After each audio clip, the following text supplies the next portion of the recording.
Hey I'm back with part 2. Sorry for the delay. ఇది వచ్చేసి ఒక 1 నైట్ అంతా కూడా మనం ఆ మజ్జిగలో అయితే నానపెట్టేసామండి.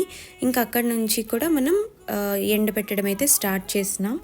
డే 1 అయితే ఇలా ఉంది. అండ్ ఇది వచ్చేసి చూడండి, ప్రతిదీ నేను ఇలా పెడుతున్నాను కదా, విడివిడిగా పెట్టుకోవాలి. విడివిడిగా పెట్టుకుంటే ఒక 2 డేస్కి బాగా ఎండ తగిలితే మాత్రం బాగా ఇదవుతాయి, వేగం అయిపోతాయి అనమాట. ఇది చూసారా, మళ్ళీ ఎండ పెట్టాక మళ్ళీ నానపెట్టాలి. మళ్ళీ నైట్ మజ్జిగలో ఉంచేసి మళ్ళీ మార్నింగ్ ఎండకు పెట్టాలన్నమాట. ఇలా ఒక 3-4 డేస్ చేసుకుంటే కనుక చాలా బాగా వస్తాయి మిరపకాయలు అనేవి, క్రిస్పీగా ఉంటాయి.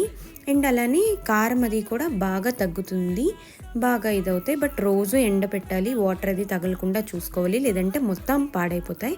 ఇక్కడ చూసారు కదా, డే 4ది నేను చూపిస్తున్నాను. ఇక్కడైతే మాకు ఇంకా లాస్ట్ చూడండి ఇలా వచ్చాయి. ఇలా మనం ఎండపెట్టి నానపెట్టి చేసుకుంటే చాలా బాగుంది.